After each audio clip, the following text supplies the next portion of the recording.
अस्सलाम वालेकुम नाज़रीन, इमरान याकूब खान साहब के साथ व्यू पॉइंट से मैं हूँ ज़ैनब जतोई। नाज़रीन, प्रोग्राम के आगाज़ में बात करेंगे अमेरिका के ईरान पर हमला करने के खदशात जो हैं वो बढ़ गए हैं। सदर ट्रंप की जानिब से ये कहा जा रहा है कि महदूद हमला ईरान पर हो सकता है, वो इस बारे में सोच रहे हैं, जबकि अमरीकी इदारे भी इस हवाले से रिपोर्ट कर रहे हैं।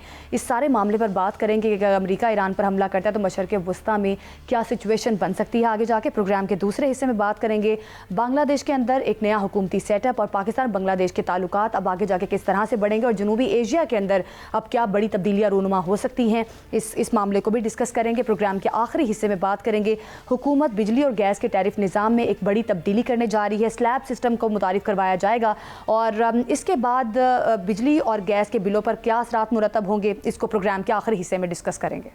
नाज़रीन, प्रोग्राम में सबसे पहले बात करेंगे ईरान अमेरिका कशीदगी के तनाजुर में सदर ट्रंप का बयान सामने आया। उनकी जानिब से कहा जा रहा है कि वो ईरान पर महदूद हमले का सोच रहे हैं, जबकि वॉल स्ट्रीट जर्नल ने भी यही रिपोर्ट किया है कि सदर ट्रंप हमला करने के हवाले से सोच रहे हैं। वाशिंगटन में होने वाले इजलास के सिचुएशन रूम में भी इस बात को डिस्कस किया गया, लेकिन साथ ही साथ ईरान की जानिब से भी मौक़िफ़ सामने है कि अगर हमला हुआ तो फिर यकीनी तौर पर जवाब जो है वो दिया जाएगा। इस सारे मामले पर बात करते हैं। Air vice marshal retired Shahzad Chaudhry senior दिफाई तज्जियाकार हमारे साथ मौजूद हैं। शहजाद चौधरी साहब, बहुत शुक्रिया आपके वक्त का। किस तरह से देख रहे हैं अमरीकी सदर ट्रंप की जानिब से जिस तरह से धमकियां दी जा रही हैं कि हमला होने वाला है और महदूद हमले का सोच रहे हैं, तो अगर हमला हो जाता है तो मशरक़ वस्ता पर इसके क्या असरात मुरतब होंगे और ओवरऑल देखा जाए तो इसके क्या असरात मुरतब हो सकते हैं? जी, मेरा ख्याल है कि एक तो ये सोच दोनों अतराफ में, ईरान में भी और अमेरिका और इसराइल के अंदर भी, इसराइल में तो मैं कम बोलूँगा लेकिन अमेरिका के अंदर काफ़ी ज़्यादा लोगों को पकड़े हुए होगी कि अगर कुछ एक्शन लिया जाता है तो किस नौइयत का लिया जाए, कहाँ तक लिया जा सकता है और उसके असरात क्या होंगे। यही चीज़ इस चीज़ का फैसला करेगी कि एक्शन होता भी है या नहीं होता, और अगर होता है तो किस नौइयत का होता है। देखिए, मैं चंद चीज़ें आपके सामने रखता हूँ। जहाँ तक ईरान और अमेरिका का ताल्लुक है, ईरान तो यकीनी तौर पर जंग नहीं चाहता, क्योंकि वो जंग का मुतहम्मिल हो नहीं सकता, खास तौर पर जबकि उसके खिलाफ अमेरिका और इसराइल की कंबाइंड ताकत खड़ी हो, क्योंकि उसमें सिर्फ ईरान के लिए ज़्यादा नुकसान और तबाही है। यानी वो लड़ेगा तो सही जो कुछ उसके पास है, लेकिन बहुत बड़ी कीमत एक चुकानी पड़ेगी। उसके फिर असरात क्या निकलते हैं, उसका ताल्लुक किससे है कि कितनी देर तक जंग चलती है। अगर महदूद पैमाने पर जंग करनी है तो फिर अमेरिका, जो इतने बड़े पैमाने पे अपनी अफवाज लेके आया हुआ है बहीरा गल्फ के अंदर, अरब के अंदर, तो वहां पर वो फिर उसका असर क्या है अगर बहुत महदूद उसने अपने अहदाफ हासिल करने हैं। एक खबर ये आ रही है कि वो चाह रहे हैं कि हम जो मेन इनकी लीडरशिप है उसको ख़त्म करें, जो इस तरीके से उसका कुछ इजहार पिछले 12 दिन की जंग के अंदर भी हुआ है जो कि ईरान के खिलाफ लड़ी गई। यानी उन्होंने आइडेंटिफाई किया कि उनकी रिपब्लिकन गार्ड्स की या साइंटिस्ट कहाँ कहाँ पे हैं और उस जगह पे जाके बिल्कुल प्रिसाइज हमले किए।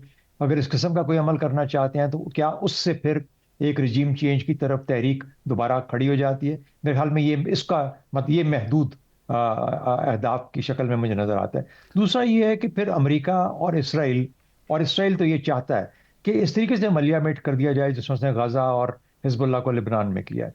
वो तो ऐसा नतीजा चाहता है, क्योंकि इसराइल के स्टेक्स को खास नहीं है कि अगर नहीं होता तो क्या उसके नताइज निकलेंगे, और अगर हो जाता है तो उसको फायदा ही फायदा है कि उस किस्म की जो कुव्वतें जो उसके खिलाफ खड़ी हैं, बरसरे पैकार थी, उसने बड़ी हद तक बहुत सारी चीज़ों पे तो उनको ख़त्म कर दिया, लेकिन अभी एक आखिर ईरान रह गया। तो अगर उसको भी वो इस तरीके से मलियामेट कर दे, गो मुश्किल है, बहुत बड़ा मुल्क है और इतने 9 करोड़ की आबादी के अंदर इम्पॉसिबल होता है कि इस तरीके से। लेकिन अगर अंदर की एक तहरीक भी चले, जिस तरीके से कि कुछ कहा जाता है कि ईरान के अंदर भी इस किस्म की सिंपति है कि हाँ तब्दील होने चाहिए हालात और माशी मुश्किलात बहुत ज़्यादा है, और फिर उसके बाद बाहर से भी एक हमला होता है जो कि काफ़ी हद तक, अगर उनकी एब्सोल्यूट टॉप लीडरशिप नहीं तो बड़ी हद तक टॉप लीडरशिप को ख़त्म करता है। तो मेरा ख्याल है कि ये तमाम चीज़ें पॉसिबल हैं।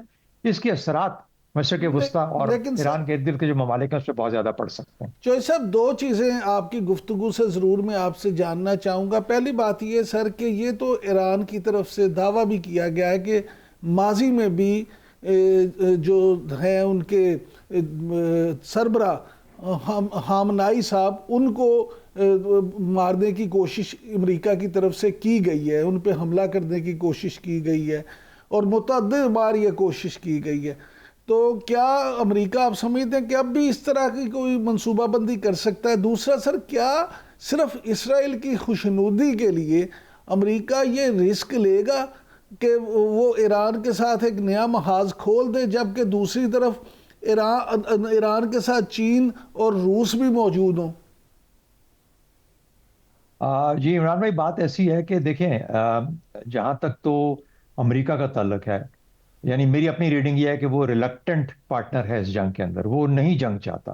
ट्रंप चाहता है कि बस दौड़ दब दबा के, जो जिस तरीके से उसने अपना फोर्स प्रोजेक्शन की है बहिरा अरब के अंदर और इर्द गिर्द के इलाकों से, और एक खतरा, एक मुंडलाता खतरा है, तलवार है जो लटकाई है ईरान के ऊपर, तो इसी से काम चल जाए। इसी से ईरान किसी बातचीत के अमल के अंदर कोई ऐसा एक दे जिससे उसको भी एस्केप चाहिए। मुझे लगता है कि ट्रंप भी एस्केप चाह रहा है इस जंग से, और वो भी चाहता है कि कुछ वायदा हो जाए इस किस्म का जिसको मैं दिखा सकूं कि देखिए मैंने ये हासिल कर लिया। तो वो रिलक्टेंट पार्टिसिपेंट है इस जंग के अंदर। ईरान, जहां तक इसराइल का तल्लक है, इसराइल तो जैसा मैंने कहा वो चाहता है कि इसको किया जाए। और अगर जंग में जाते हैं, जिस किस्म की भी जंग होगी, चाहे वो कम महदूद अहदाफ वाली है या एक बड़ी खुली जंग है, दोनों सूरतों में ये इसराइल के ईमा पर ही जंग लड़ी जाएगी। इसराइल का ही मेन मकसद होगा इस जंग को लड़ने का, और वही पुश कर रहा है अमेरिका को इस काम के लिए। अब आपका दूसरा हिस्सा जो है उसका कि क्या चीन और रूस, देखिए जब जहां जंग शुरू हो जाए, चाहे वो हमारी और इंडिया की थी, चाहे ईरान की और अमेरिका और इसराइल की थी जो 12 दिन की जंग थी, ना रूस सामने आता है, ना चीन सामने आता है, और ना कोई और सामने आता है। गो कि ये वो लोग हैं जिनके लिए वो अपनी हिमायत का दम भरते हैं दोनों ममालिक। रूस का तो बहुत करीबी एक तल्लक भी है ईरान के साथ। वो खड़ा हुआ है ईरान के साथ डिप्लोमेटिकली और अपनी अपनी स्ट्रेटेजिक सपोर्ट के साथ। लेकिन सिर्फ वो काफी नहीं है, जबकि वो यूक्रेन के साथ भी जंग में उलझा हुआ है। वो किस हद तक अफोर्ड कर सकता है? नहीं कर सकता। वो इतने बड़े महाज को नहीं खोल सकता, ना सर, वो जिस तरह से आएगा, ना ही कोई और मुल्क आके किसी के लिए कोई जंग करता है। ये जंगें खुद ही करनी पड़ती हैं। इसलिए मैं नहीं समझता कि रूस और चीन इसमें फैक्टर हो सकते हैं इस वॉर के अंदर। सर बिल्कुल आपने बजा फरमाया, जंगें तो खुद ही, अपनी लड़ाई हमेशा खुद ही लड़ना पड़ती है। लेकिन आप ये देखें कि जो पिछला 12 दिन का एपिसोड हुआ था अमेरिका का और ईरान का, उसके बाद रूस और चीन की तरफ से जो ईरान को चीज़ें फ्राहम की गई हैं, वो टेक्नोलॉजी हो या असला हो या जहाज़ हो, उस ईरान की जो तैयारियां, और फिर जिस तरह से ईरान का ये दावा है कि इसराइल के शहर जो हैं वो तक उसके मिसाइल की रेंज में हैं, और फिर जितने अड्डे हैं मिडल ईस्ट में अमरीकी, उन सब पे वो हमला फिर कर सकता है। अगर अमेरिका हमला करता है तो फिर तो ईरान के पास ये कानूनी जवाब मौजूद होगा कि वो भी जवाब में कुछ भी कर सकता है। तो क्या आप समझते हैं कि अमेरिका जो है वो इतना नुकसान बर्दाश्त कर सकता है? जब ये मुल्क इसराइल टाइप जब जंग में जाते हैं तो वो अपना सब कुछ दांव पे लगा के जाते हैं। उनको ये यकीन होता है कि वो डोमिनेट करेंगे। उनके पास टेक्नोलॉजी, उनके पास मिलिट्री कैपेबिलिटी और फोर्स ऐसी होती है जो कि ईरान के पास नहीं है। हमें मान लेना चाहिए ना। हम खाम में ईरान को पता नहीं कितना बड़ा बना के रखते हैं। उसमें बेशक जज्बा है, एक इस्लामी मुल्क है, सब कुछ अपनी जगह पे है, लेकिन बदकिस्मती से ना उसके पास एयरफोर्स है। सिर्फ मिसाइलों के साथ और ड्रोनों के साथ लड़ाइयां नहीं लड़ी जाती। यानी ये वाजी हो जाना चाहिए हर एक को। ये जो मर्जी कहते रहे कि अच्छा आइंदा की जंग यूं होगी, आइंदा की जंग क्या होगी? आपके सर के ऊपर बम गिर रहे हो तो आप कितने ड्रोन उड़ा लेंगे? आपके मुकम्मल के तौर पे आपकी बैटरियां खत्म कर दी जाए मिसाइलों की, तो आप क्या कर सकते हैं? आपके सरों के ऊपर आके दुश्मन बैठ जाए, खड़ा हो जाए जहाज लेके आपके सरों पे, आप क्या कर सकते हैं? कुछ नहीं कर सकते। इसलिए फोर्सेस, कन्वेंशनल फोर्सेस का होना एक लाजमी अमर है, जो कि ईरान इन मामलात में कमजोर है। जमीनी हमला जो है, हाँ इससे मैं एग्री करता हूं कि जमीनी हमला ईरान के ऊपर मुश्किल है, नहीं हो सकता है। जमीनी हमले से मुराद ये कि जमीनी अफवाज को अगर एक हिस्सा और एक ईरान के अंदर से एक तहरीक उठती है अपनी रजीम के खिलाफ, लोग सड़कों पर निकल आते हैं, उस वक्त अगर ये जो फोर्सेस खड़ी हैं बहिरा अरब के अंदर, ये आगे आती हैं और ईरान के जो बंदरगाहें हैं उन पे कब्जा करती हैं, फिर वहां से अपनी कुछ अफवाज, तो ये एक किस्म का सिंबॉलिक चीज होगी। वो अफवाज इस तादाद में नहीं है कि वो पूरे के पूरे ईरान को के ऊपर कब्जा कर ले। बाहर सूरत ये एक हाइपोथेटिकल सिचुएशन है। तो मेरा अपना ख्याल ये है कि हमें ईरान को भी और हमें भी किसी में नहीं होना चाहिए कि चीन और रूस आके मदद करेंगे, ये सर करेंगे। हमें जो उनके सर, पास टेक्नोलॉजी और जो वेपन्स हैं। जी जी सर आपने बिल्कुल बजा फरमाया कि मैं किसी खुश फहमी में नहीं रहना चाहिए, लेकिन सर एक जो सूरत हाल इस वक्त अमेरिका और यूरोप की है, इस पे आप क्या समझते हैं कि ग्रीनलैंड से जो मामला शुरू हुआ और अब इवन आप देखें कि ईरान पे हमले की सूरत में बरतानिया ने भी जब इनकार कर दिया कि अमेरिका उसके अड्डे इस्तेमाल नहीं करेगा, तो क्या आप देखते हैं कि यूरोप के बगैर अमेरिका जो है वो पूरी इस जंग में उसको बहरहाल इखलाकी तौर पे तो उसके लिए सुबकी है ना? मेरा ख्याल है ईरान के ऊपर सब इकट्ठे हो जाते हैं, ईरान के मामले में सब इकट्ठे हो जाते हैं। गो के ईरान ने यूरोप के अंदर जाके काफ़ी एक डिप्लोमेटिक एफर्ट की है कि उनको बावर कराया जाए, जर्मनी के अंदर, फ्रांस के अंदर, इन मुल्कों को जो कि ख़ास तौर पर एक हल्का सा अंसर रखते हैं कि मामलात को रफा दफा किया जाए और जंग की कैफियत ना आए। ये दोनों मुल्क उसमें शामिल हैं, जर्मनी और फ्रांस।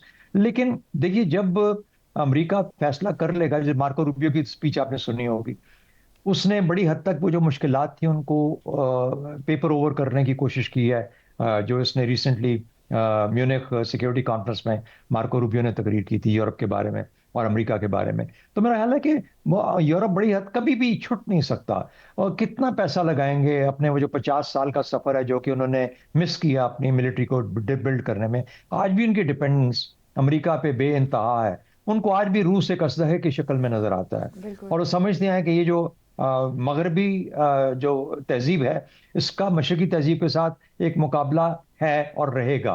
तो जब उस कैफियत में देखते हैं तो मेरा नहीं ख्याल कि वो अपने आप को अमेरिका से अलग कर पाएंगे। आवाज़ें छोटी मोटी उठती रहेंगी जिस तरीके से आपने उठी, लेकिन आपने देखा कि कोई ग्रीनलैंड पे भी कोई इतना बड़ा गदर नहीं हुआ उनकी तरफ से। यानी उन्होंने उसकी भी कोशिश की कि कोई मामला बातचीत के जरिए रफा दफा हो जाए। ये नहीं कि ग्रीनलैंड में जो अमेरिका को चाहिए वो नहीं मिलेगा, मिल जाएगा। ठीक बात है, लेकिन उसको सर एक और मेरा आपसे सवाल है। पाकिस्तान के सिनेरियो में हम बात करना चाह रहे हैं आपसे।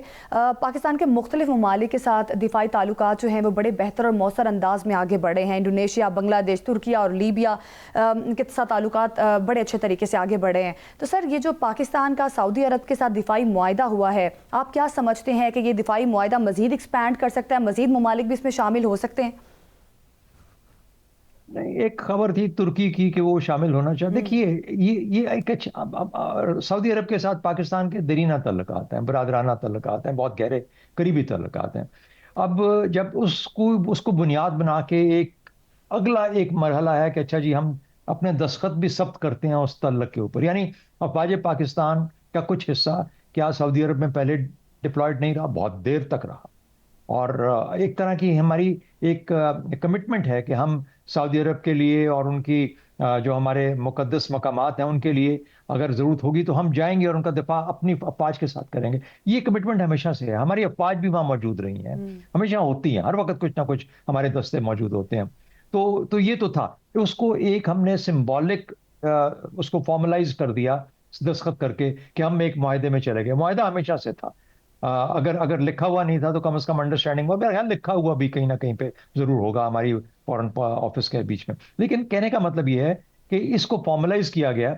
अब ये किस हद तक, सऊदी अरब के अपने तल्लुकात भी तो बहुत ज्यादा है, उसके भारत के साथ भी तल्लुकात हैं, उसके अमेरिका के साथ भी तल्लुकात हैं।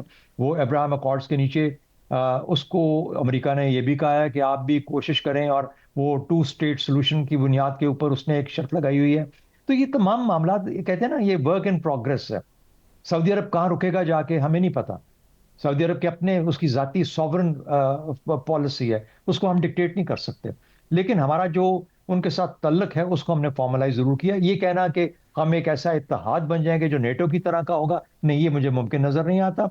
ये जो हमारे जितने भी ममालिक हैं इन सब के तल्लुकात अमेरिका के साथ बहुत गहरे हैं। बहुत सारे मुस्लिम ममालिक अब्राहम अकॉर्ड्स का हिस्सा बन चुके हैं।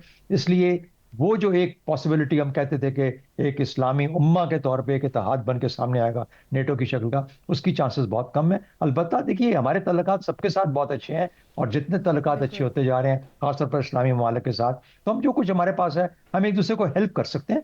हम किसी के लिए शायद जाके जंग ना कर सकें, कोई हमारे लिए जंग आके नहीं करेगा। लेकिन सर ये एक मामला है कि जब कतर पे हमला हुआ तो उसके बाद आप नहीं समझते कि ये जो अरब ममालिक हैं इनमें बहरहाल एक इनसिक्योरिटी पैदा हुई और उनके जो नज़रें हैं वो पाकिस्तान की तरफ दोबारा ज़रा माइल हुई। अच्छा, एक देखिए, एक बात सुनो, आपने पहले भी जिक्र किया इस चीज़ का कि ये जो हमारे मशरक़ वस्ता के जहाँ पर हाँ अमरीकी जी। अड्डे हैं वहाँ पर ईरान हमले कर सकता है या नहीं कर सकता? क्या कि वहां से कोई अमेरिकी जहाज, मिसाइल, कोई कुछ भी अटैक वहां से टेक ऑफ ना करे और वो ममालिक ये कहें, जिस तरह सऊदी अरब ने कहा, जिस तरीके से यूएई ने कहा, जिस तरह कतर ने कहा कि हम हमारी इस जमीन से कोई ईरान पे कोई हमला नहीं होगा, हम अपनी एयर स्पेस किसी को इस्तेमाल करने की इजाजत नहीं देंगे। और आपने ये देखा कि कतर से बहुत सारे जहाज जो थे उनको निकाला भी गया अमेरिका की तरफ से कि उन पे हमला ना हो, यानी अपने जो ताल्लुकात वो अमेरिका जो इन ममालिक के साथ है, अमेरिका उनको खराब भी नहीं करना चाहता और अपनी अफवाज को निशाना भी नहीं बनना चाहता। लेकिन उसके पास इतनी अफवाज यहाँ पे मौजूद है कि वो डायरेक्टली बगैर उन चीज़ों को हाँ, ईरान ये कर सकता है कि मैं, अगर तुम ये करोगे, जैसा कहते हैं कि उसने उसने तलवार जरूर रखी हुई है उनके ऊपर, अगर आप करेंगे तो मैं आपके ऊपर हमला कर सकता हूँ। कतर के ऊपर जब हमला हुआ था तो कितने जो थे ममालिक, उनको ये खतरा पैदा हुआ। उसी वजह से आपने देखा कि सऊदी अरब ने बढ़ के, और उससे जो पाकिस्तान के साथ ताल्लुक बना। अब देखिए, अब हम मशरिक वस्ता की किसी सियासत में घुस जाएंगे जो कि गालिबन इस वक्त पाकिस्तान के हक में नहीं है कि हम उसके अंदर गहराई में जाएं, लेकिन यूएई और सऊदी अरेबिया के बीच में जो एक दरार डेवलप होती नजर आ रही है, उसको जरा गौर से देखने की और पढ़ने की जरूरत है, कि क्या चीज हो रही है और क्यों हो रही है। सऊदी अरब पाकिस्तान, पाकिस्तान सऊदी अरब के साथ खड़ा है। पाकिस्तान अपने तल्लुकात यूएई के साथ भी उसी बुनियाद पे, उसी तरीके से रखना चाहता है। बिल्कुल। लेकिन यूएई के अंदर जो असरात हैं वो पाकिस्तान के से बढ़ के नहीं तो पाकिस्तान के मुकाबले के टक्कर में भारत के हैं। गालिबन अमेरिका के तो अड्डे हैं ही हैं, इसराइल भी बड़ी हद तक मौजूद है।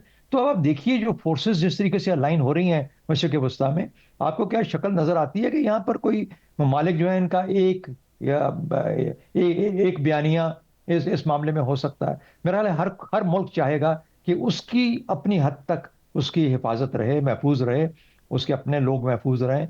मशरिक़ वस्ता की बात कर रहा हूँ, और मेरा ख्याल है कोई ऐसा काम ना बिल्कुल सर, किया हमने जाए देखा जिससे है कि कि मार्का वो हक खतरे के की बाद जिस जद में तरह आ से जाए। पाकिस्तान को सिफारती कामयाबी मिली, अब दिफाई ताल्लुकात भी बड़े अच्छे तरीके से आगे बढ़े हैं। हमने देखा कि JF-17 थंडर की मांग में बड़ा इजाफा हुआ है। फिर उसके साथ साथ फील्ड मार्शल आसिम मुनीर ने लीबिया का दौरा भी किया, फिर लीबिया में भी दिफाई साजो सामान में लीबिया ने दिलचस्पी जाहिर की पाकिस्तान के। तो ये बड़ा एक अच्छा अलाइंस भी बनता हुआ दिखाई दे रहा है। तो क्या समझते हैं पाकिस्तान का जो दिफाई निज़ाम है या पाकिस्तान का जो दिफा है उसमें किस हद तक इजाफा हुआ है और किस हद तक वो मजबूत हुआ है? सर, डिफेंस इंडस्ट्री जो है पाकिस्तान की, उसका मुस्तकबिल क्या देखते हैं? हाँ, नहीं नहीं, अच्छा मुस्तकबिल देखते हैं, इसलिए कि पाकिस्तान का जो JF-17 का तजर्बा रहा है वो बहुत कामयाब रहा है। और लेकिन देखिए, ये एक तो ये है कि JF-17 की हद तक मैं बता दूं कि ये जो मिडिल लेवल कंट्रीज हैं उनके लिए बहुत बेहतर चॉइस है।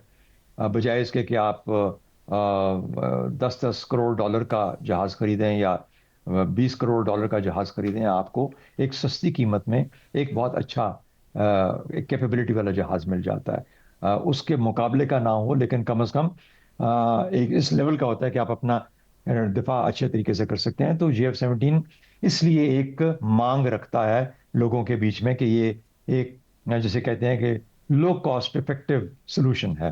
तो इसलिए ये तो इसकी इसकी अट्रैक्शन ये है। बाकी जहाँ तक डिफेंस इंडस्ट्री का ताल्लुक है, पाकिस्तान की अपनी ज़रूरियात भी बहुत ज़्यादा हैं। और फिर ये भी एक चीज़ रखनी, दिमाग में रखनी पड़ती है, रखनी चाहिए, कोई एक एलिमेंट नहीं होता कि जब आप जंग करते हैं कि एक जहाज़ की वजह से या एक टेक्नोलॉजी की वजह से आपने किसी चीज़ के ऊपर डोमिनेट किया है। नहीं, ये एक मरबूत कॉम्बिनेशन होती है मुख्तलिफ लेवल्स ऑफ कैपेबिलिटीज की, जिनको यकजा जब किया जाता है। अब ये इसके ऊपर तो दहाइयों से काम हो रहा है ना, ये कोई एक दो दिन की बात तो नहीं है यार, पिछले 2-4 महीनों के अंदर कि हमने ये कमाल हासिल कर लिया कि हमने ऐसी टेक्नोलॉजी बना ली यार, हासिल कर ली, जिसको हमने ऐसा मिला के हमने मुकम्मल तौर पे अपनी, ये तो सालों दहाइयों का काम है, दहाइयों का। तो अब ये मुल्क क्या दहाइयों का काम करने के कर चुके हैं कि अगर उनको JF-17 मिल जाएगा तो उनके तमाम मसले हल हो जाएंगे? तो सिर्फ ये बात नहीं होती, JF-17 नहीं है, इसके साथ बहुत कुछ और लगा होता है, और बहुत सारे और अच्छा सर, जहाज होते हैं, बहुत सारे और कैपेबिलिटीज होती हैं नेवी में, आर्मी में, इन सब को मिला के फिर आपके बाकी चीज़ों में, साइबर, इन चीज़ों के अंदर। तो जब तक आप ये नहीं करेंगे तो उस वक्त तक आपकी लेकिन जहां पे जरूरत हो डिफेंसिव मेजर्स के लिए उस किस्म का, अगर पाकिस्तान से वो कुछ मांगना चाहते हैं, पाकिस्तान के पास कैपेसिटी है। ये भी याद रखें, जितने भी आपके मुआहदे होते हैं, क्या पाकिस्तान में वो कैपेसिटी है कि हम उतना कुछ प्रोड्यूस कर सकते हैं? आफ्टर ऑल हमने देना भी तो ना किसी को। अभी तो मुश्किल से अपनी जरूरियात पूरी की। अब हम उस लेवल पे पहुंचे कि अच्छा ठीक है, हम ठीक है। अच्छा कुछ सर, एक 10-12 इसको दे देंगे, 8-10 उसको दे देंगे, लेकिन ये कि क्या इतनी बल्क के अंदर और इतने सारे मुल्कों को इतने सारे जहाज दे देंगे? हमारे पास तो इतनी कैपेसिटी नहीं है कि हम इतने जहाज प्रोड्यूस कर सके। हाँ, 5-7-10 साल के अंदर, क्या 5-7-10 साल के अंदर ये जहाज उतना ही रेलिवेंट रह जाएगा जिस तरीके से आज है? तो ये देखिए, ये बहुत गहरे और इंटर रिलेटेड चीजें होती हैं। हम उसको काफी बहुत आम तौर पर बहुत सिंपलिस्टिक तरीके से एक्सप्लेन करते हैं। मेरा ख्याल है कि हमें उस तरह देखना चाहिए। बहरहाल जो आपको नजर आता है पाकिस्तान के इमेज के हिसाब से, पाकिस्तान के रेलेवेंस के हिसाब से, वो बहुत कुछ आइंदा और अच्छा लगता है कि अगर पाकिस्तान की अच्छी बात की जाए। सर, इसी मामले पर मजीद भी आपसे रहनुमाई लेंगे। अभी वक्त हुआ एक शॉर्ट ब्रेक का। ब्रेक के बाद बात करेंगे भारत की चिकन नेक दबाना बरसगीर के हर मसले का हल हो सकता है। इस मामले पर बात करेंगे। Stay with us. Welcome back. अच्छा सर, ये फरमाइएगा कि इंडिया की अगर हम बात करें तो पाकिस्तान, बांग्लादेश और चीन तीनों के साथ इंडिया की जो मुहासमत है वो बढ़ती चली जाती है। तो सर, आप क्या समझते हैं कि ये तीनों मुल्क मिल के इंडिया के साथ ये जो मामला है इसको किस तरह से हल कर सकते हैं? क्या तीनों मुल्क मिल के अगर चिकन नेक जो है वो दबा दें तो बड़े सिगिर का पूरा सिनेरियो बदलता हुआ आपको नजर आता है? क्या इस तरह से हिंदुत्व की जो सोच है उसको को काबू पाया जा सकता है? अच्छा देखें, चीन ने एक जंग लड़ी इंडिया के साथ, और ऐसे इलाके पे जिसको वो कहता था कि ये मेरा है। उसके बाद बेशुमार झड़पें हुई पिछले 8-10 साल के अंदर, 2-3-4 मकामात पे जहां पर उनके मसाइल हैं, और एग्रेसिव तौर पे वो चाइना आगे आया, उसने अपने। अब इंडिया चीन के आगे तो खड़ा नहीं हो सकता, ये तो तय है। उसके बावजूद चीन ने आगे बढ़ के उन जगहों पे उस तरीके से कब्जा नहीं किया जिस तरीके से वो क्लेम करता है। वो आज भी चाहता है कि इंडिया उनके साथ बैठे और मिलके उन मामलात को इस तरीके से हल किया जाए कि जो चीन की डिमांड्स हैं उनको पूरा किया जाए। बहरहाल वो अभी भी अपने एक डिप्लोमेटिक कम पॉलिटिकल कम जो उससे कहते हैं कि एक पोस्चरिंग, एग्रेसिव ना सी लेकिन एक पोस्चरिंग, डिफेंस पोस्चरिंग के साथ वो इन तीन चीजों को मिला के तो एक असर डालता है इंडिया के ऊपर, जिससे इंडिया खौफ रहता है हर वक्त। लेकिन वो बढ़ के इंडिया पे हमला कभी नहीं करता, इस तरीके से नहीं करता जिस तरीके से कि इंडिया को हर वक्त खौफ रहता है कि चीन हम पे हमला कर देगा। तो एक तो ये तय हो गया कि चीन का बिहेवियर जो है वो टोटली डिफरेंट होता है जब वो इन मामलात में। ताइवान का कितना लंबा मसला है उसके साथ, वो कितना क्रिटिकल है ताइवान उसके लिए, साउथ चाइना सी का मसला है। फिर उसके बाद ये चीज, तो जब आप ये चीजें देखते हैं और कहते हैं कि वो सब्र के साथ बैठा हुआ है, वो कोई ऐसा काम नहीं करता जो उसके माशी सफर के अंदर मुश्किलात को खड़ा करे या उसके लिए उसको स्लो कर दे, जो कि दुनिया चाहती है कि जंग करे, जंग करेगा तो ऑटोमेटिकली उसकी इकोनॉमी स्लो डाउन हो जाएगी। तो वो उस ट्रैप में नहीं फंसना चाहता। चीन बड़ा वाज़ेह है कि मैंने अपना माशी सफर तेजी के साथ जो जारी है उसी को जारी रखना है, क्योंकि उसी में उसको अल्टीमेटली। तो एक तो ये हो गया। बांग्लादेश का जहां तक ताल्लुक है, बांग्लादेश एक जो चेंज अभी तारिक रहमान साहब ने टेक ओवर किया वहां पे, वो उनके नए प्राइम मिनिस्टर, देखिए उनकी पॉलिसी क्या बनती है। मेरा ख्याल है कि वो एक बड़ी बैलेंस पॉलिसी लेके चलेंगे, फॉरेन पॉलिसी।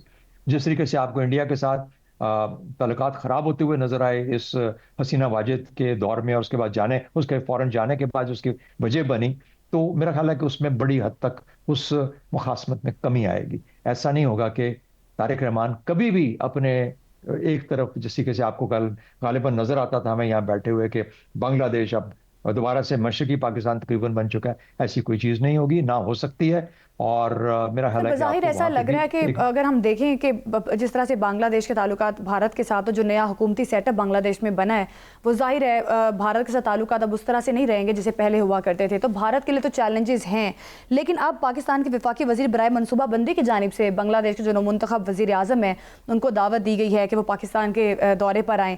तो इसको आप किस तरह से देख रहे हैं? कितनी बड़ी पाकिस्तान के लिए सिफारती कामयाबी होगी और मुआशी लिहाज से भी हमें कितना फ़ायदा मिल सकता है? हमारी कामयाबी मुल्क के अंदर होनी चाहिए। ये जो हम बाहर ढूंढते हैं ना प्रॉक्सीज और पकड़ के वहां पे अगर कोई आ गया हमारे पास तो वो कामयाबी हो गई। एक देखिए, तल्लुकात का अच्छा होना तो बहुत अच्छी बात है ना। अगर बांग्लादेश के साथ पाकिस्तान के तल्लुकात ठीक नहीं थे तो गलत बात थी। अच्छा नहीं था, हमें अच्छा नहीं लगता था।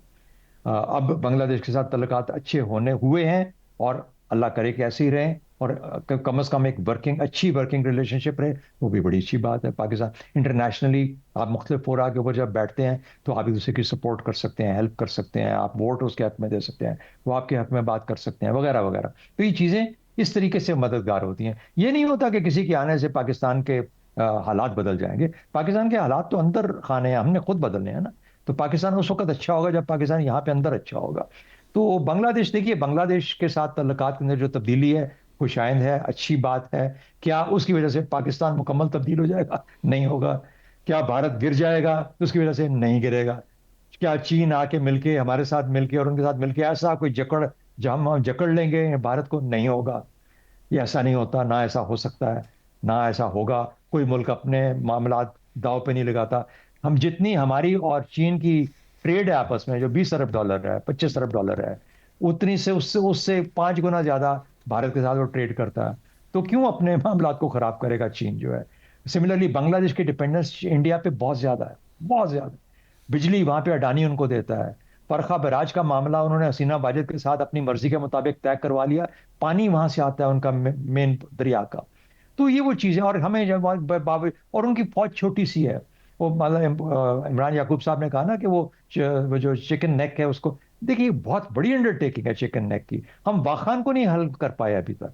और पाकिस्तानी अफवाज इधर से वाखान कॉरिडोर, इतनी पतली 14-15 मील की एक पट्टी है, काटना कितना मुश्किल है। बेशक टेरेन मुश्किल है, लेकिन कहने का मतलब यह है कि तमाम चीजें काम आती हैं, और उनकी चिकन नेक भी इतनी ही मुश्किल टेरेन के अंदर है। बगैर चीन के, अगर चीन करना चाहे तो हाँ, लेकिन उसके साथ फिर वो बर्मा क्या करेगा, फिर लाओस क्या करेगा, बांग्लादेश क्या करेगा, वगैरह वगैरह। ये इतने सारे मामलात आ जाते हैं कि पूरे खत्ते को दांव पे लगाना सिर्फ एक यूनिफोकल सोच के साथ बिल्कुल बिल्कुल सर, ये तमाम तर मामलात इतने आसान नहीं होते जितने बाहिर लगते हैं। बहुत शुक्रिया शहजाद चौधरी साहब हमारे साथ मौजूद थे और हमें बता रहे थे। नाजरीन, अभी वक्त हुआ एक शॉर्ट ब्रेक का। ब्रेक के बाद बात करेंगे, हुकूमत बिजली और गैस के टैरिफ निज़ाम में एक बड़ी तब्दीली की तैयारी कर रही है। इस मामले पर बात होगी, stay with us. Welcome back. नाज़रीन, हुकूमत बिजली और गैस के टैरिफ निज़ाम में एक बड़ी तब्दीली करने जा रही है, जिसके तहत अब बिजली के इस्तेमाल की बजाय आमदन की बुनियाद पर स्लैब सिस्टम मुतारिफ करवाया जाएगा। इससे आम सारिफ को क्या फ़ायदा होगा, स्लैब सिस्टम जो है वो है क्या, इस सारे मामले पर बात करते हैं। डॉक्टर शाहिद हसन सिद्दीकी, माहिर मुआशियात, हमारे साथ मौजूद हैं। डॉक्टर साहब, बहुत शुक्रिया आपके वक्त का। किस तरह से देख रहे हैं हुकूमत की जानिब से जो फैसला किया जा रहा है कि अब स्लैब सिस्टम मुतारिफ करवाया जाएगा? बिल बिजली के जो हैं और गैस के बिल हैं, इसमें किस हद तक इजाफा होगा? देखिए, बुनियादी बात यह है कि हमारा जो एनर्जी का मसला है उसमें हल जो है वो था कि आईपीपीज जो है उनके साथ हम जो है वो करते, फ्रांसिक ऑडिट कराते। अब बात यह है कि आपकी कॉस्ट ऑफ प्रोडक्शन ज़्यादा है, नंबर एक। ट्रांसमिशन डिस्ट्रीब्यूशन लॉसेस बहुत ज़्यादा हैं, बिलों की अदायगी नहीं होती। इन खराबियों को दूर करने के बजाय फूल पत्तियों की बात करते रहते हैं। जो भी खराबी हो, अगर उसकी जड़ को दूर करने की कोशिश नहीं की जाती, जो कि नहीं की जा रही, तो इसके कभी भी नतीजे नहीं आते। अलबत्ता हमारी तवज्जो जो है ना कौम की, उसकी तरफ से कामयाबी से हटा दी जाती है, लेकिन अल्टीमेटली बोझ फिर आवाम के ऊपर ही आता है। ये तजर्बा हम कई दिहाइयों से देख रहे हैं। इस हुकूमत के दौर में भी देखा कि हमेशा इश्यूज को चेंज करते हैं। हालांकि दुनिया का उसूल है कि जो बीमारी होती है उसकी तशखीस करके उसका इलाज किया जाता है। ये तशखीस करने के बाद उसको इशू को चेंज कर देते हैं। वही सूरत हाल मुझे आज नजर आ रही है, और मुझे ऐसा लगता है कि इनका कोई इरादा नहीं है कि सही मानों में इस्लाहात करके जो है मामलात को ठीक करें। बदकिस्मती ये है इसलिए कि जो भी इस्लाहात होंगी उससे ताकतवर तबकों के नाजायज मुफादात मुतासिर होते हैं, जिसके लिए ये तैयार नहीं है, न ये, न सूबाई हुकूमतें, न माजी की हुकूमतें। ये बड़ा मसला है पाकिस्तान का। अच्छा सर, ये फरमाइएगा कि पाकिस्तान की तरफ से सऊदी अरब को जो है वो ये ऑफ़र की जा रही है कि वो मोटरवे में आके अपनी जो है वो यहाँ पे फाइनेंस जो है उसको इन्वेस्ट करें, तो आप क्या समझते हैं कि ये पेशरफ्त पाकिस्तान की इंफ्रास्ट्रक्चर फाइनेंसिस जो है उसकी हिकमत अमली को बेहतर बनाने में मावन साबित होगी? देखिए, बात यह है कि जो भी इन्वेस्टमेंट होता है, ज़रा आप माजी के तजर्बात देख लीजिए। हमारा सीपैक में $26 अरब का आपने देखा कि सरमायाकारी हुई, वो बहुत बड़ी रकम है। लेकिन जब से सीपैक आया 2014 या 2015 देख लें, उसके बाद से 2025 तक मैंने ये देखा कि जो दूसरे ममालिक के, मिसाल के तौर पर बांग्लादेश, वहां तो सीपेक नहीं है। 2016 में मैंने ये देखा कि उनका ग्रोथ रेट हमसे कम था, उनकी फीकस आमदनी हमसे कम थी, उनकी बरामदात हमसे कम थी। आज सूरत हाल बिल्कुल मुख्तलिफ है, उनकी फीकस आमदनी भी हमसे ज्यादा है, जीडीपी का हजम भी उनका जो है ना वो हमसे कहीं ज्यादा है, बरामदात भी ज्यादा है। इसका मतलब ये है कि जब तक मुल्क की सरमायाकारी आप मैचिंग नहीं करते, एक मुल्क की सरमायाकारी से दूसरे के हालात नहीं बदला करते, जो कुछ सरमायाकारी आती है उसकी जो टर्म्स होती हैं अल्टीमेटली वो परेशान कुन सरमायाकारी साबित होती है। एक उसूल है कि जो भी बैरूनी सरमायाकारी आती है एक माशी निज़ाम का हिस्सा होता है। अगर आपका इकोनॉमिक पॉलिसीज ऐसी हैं जो एंटी ग्रोथ हैं, यानी मईशत की शरह नमू सुस्त होती है, महंगाई बढ़ती है, गुर्बत बढ़ती है और कर्जों का बोझ बढ़ता है, खुद इंसानी के साथ आप दूर होते चले जाते हैं और उसकी वजह से आप लोगों के दिलो दिमाग नहीं जीतते, तो दहशतगर्दी की वारदातें आपने देखा कि 2021 से जब से अमरीकी जो है अफवाज गई थी और असला छोड़ के गए थे कि वो पाकिस्तान में दहशतगर्दी कराएं, वो सारी चीजें इन छोटी मोटी जो आप फूल पत्तियां हैं उसको असरात को जायल कर देती हैं। असल खराबी जो जड़ में है उसको जब तक साथ में नहीं करेंगे, यानी इनको खला में हम ठीक करने की कोशिश कर रहे हैं। माजी में भी यही साबित हुआ, आज फिर खुदा न खास्ता यही साबित होने जा रहा है। डॉक्टर साहब, आपने बिल्कुल सही समत में इशारा किया है कि एक मुल्क की सरमायाकारी से दूसरा मुल्क फ़ायदा नहीं उस तरह से ले सकता मुकम्मल तौर पर, लेकिन कुछ इस्लाहात करके इससे फ़ायदा लिया जा सकता है। जिस तरह से हमने देखा कि फेडरल बोर्ड ऑफ रेवेन्यू ने मईशत को दस्तावेजी बनाने के लिए तमाम कारोबारी ट्रांजैक्शन की मॉनिटरिंग का फैसला किया है और अब तमाम कारोबारी इदारों की मॉनिटरिंग की जाएगी FBR की जानिब से। इसको आप किस तरह से देख रहे हैं? ये कितना बेहतर हो सकता है और किस तरह से मईशत को मुस्तहकम कर सकता है आगे जाके अगर मॉनिटरिंग की जाए तमाम इन इदारों की? देखिए, मैं आपको बिल्कुल, चूंकि आपके बहुत लोग प्रोग्राम देख रहे हैं, मैं उनको भी ये कहना चाहता हूं, आज जो ये मईशत को दस्तावेजी बनाने की बात कर रहे हैं वो 95-96 अब से 30 साल पहले भी यही बात की जाती थी, हर साल यही बात की जाती रही। फर्क सिर्फ इतना हुआ है, उस वक्त वो कहते थे कि कंप्यूटर्स की मदद से हम दस्तावेजी बनाएंगे, अब उन्होंने वो IT का नाम लेना शुरू कर दिया जी, डिजिटल हो गया। बेसिकली बात यह है कि जब आपकी कानून साजी ही नहीं है तो फिर मशीन क्या कर लेगी। मसलन आप हर किस्म की आमदनी पर टैक्स लगाने के लिए तैयार नहीं हैं। आप 40 करोड़ की प्रॉपर्टी को 5 करोड़ में जब बेचते हैं तो वो क्या कर लेगा डॉक्यूमेंट। जब आप कैश ट्रांजैक्शंस करते चले जा रहे हैं, तो मेरा कहना यह था कि दस्तावेजी बनाने का अगर आप मुझसे पूछें तो जो तीनों बड़ी पार्टियां हैं वो इस बात के लिए कतई तैयार नहीं है कि पाकिस्तान में मईशत को दस्तावेजी बनाया जाए। और अगर आप मुझे इजाजत दे दें तो मैं ये कह दूं कि वो ये कहते हैं कि अगर ये दस्तावेजी बनाने की कोशिश की तो हुकूमत को हम गिरा देंगे, इसलिए कि वो जो 25,000 अरब रुपया सालाना टैक्स जो है वो कम वसूल हो रहा है, अगर ये काम हो जाए तो पाकिस्तान की तो किस्मत बदल जाएगी। तो लेकिन बात ये थी कि आप दस्तावेजी क्या बनाना चाहते हैं। क्या आपको ये नहीं पता कि बैंक में 37,000 अरब के डिपॉजिट हैं, 37,000 बिलियन के, उनमें से कितने लोग टैक्स दे रहे हैं। क्या आपको नहीं पता कि जो प्रॉपर्टीज हैं, मकानात हैं, बंगले हैं, क्या वो वेल्थ टैक्स में डिक्लेयर हो गए हैं? क्या उन्होंने ये चोरी के पैसे के हैं? क्या आपको नहीं पता कि गवर्नमेंट के जो बॉन्ड्स हैं नेशनल कौमी बचत स्कीमों में है, पाकिस्तान इन्वेस्टमेंट बॉन्ड्स में, ये सारी तफसीलात हुकूमत के पास रिकॉर्ड में मौजूद हैं। और मैं 25 साल से ये बातें सुन रहा हूं कि जनाब हमने विदहोल्डिंग टैक्स जब लगाया तो हमारे पास डिटेल आ जाएगी कि इस आदमी के पास कितने असासे हैं, हम उस पर ले लेंगे, लेकिन वो नहीं लेते हैं। IMF वाले तो कहते हैं कि मुल्क ने 14 साल बाद पहली मर्तबा करंट अकाउंट सरप्लस भी रिकॉर्ड की है। देखिए, मैं तो जो आदाद और शुमार पेश कर रहा हूं आपकी खिदमत में वो है जो हुकूमत के हैं और स्टेट बैंक के हैं। सवाल ये पैदा होता है कि असल चीज जो होती है, मैं आपको बता दूं, वो ट्रेड डेफिसिट होती है। ट्रेड डेफिसिट, पाकिस्तान का ट्रेड डेफिसिट जो है, अगर मैं आपको बताऊं तो आप हैरान होंगे कि पिछले 6-7 वर्षों में कोई 200 अरब डॉलर का हो गया। अब आप बताइए ये जो 200 अरब क्यों हो गया? क्योंकि आपकी इंपोर्ट्स जो हैं वो एक्सपोर्ट से दुगनी है। अब आप मुझे बताइए कि रेमिटेंस के जरिए आप उसको मैनिपुलेट कर लें, लेकिन जिस मुल्क की इंपोर्ट्स एक्सपोर्ट से दुगनी से ज्यादा हों उसके पास फॉरेन एक्सचेंज कहां से आएगा? देखिए, IMF के तो अपने मफादात हैं, हम और आप पाकिस्तानी हैं, हमारे दिल में पाकिस्तान का दर्द है। मैं ये कहना चाहता हूं कि IMF की 500 मिलियन डॉलर की या 1 अरब डॉलर की किस्त के लिए हमें कितनी मेहनत करनी पड़ती है। लेकिन एक साल में 30 अरब डॉलर, 30 बिलियन डॉलर्स हम डबल इंपोर्ट से में पे कर देते हैं। तो जब तक आपका इतना बड़ा तिजारती खसारा है, जबकि आप ये देखें, दूसरी मैं मिसाल दूं कि एक्सपोर्ट आपकी बढ़ नहीं रही है, तो आपकी इंपोर्ट्स आपकी दुगनी कर दी। फिर आप बैंकों की, मैं आपको एक फिगर दे दूं, और मैं ये चाहता हूं कि आप अपने नाज़रीन से भी पूछ लें और हुकूमत से भी पूछ लें, क्या दुनिया के अमेरिका में, यूरोप में और मिडिल ईस्ट में, अफ्रीका में कहीं और भी ऐसा हुआ है जो पाकिस्तान में हो रहा है? मैं एक फिगर देता हूं, आपको सब मिल जाएगी।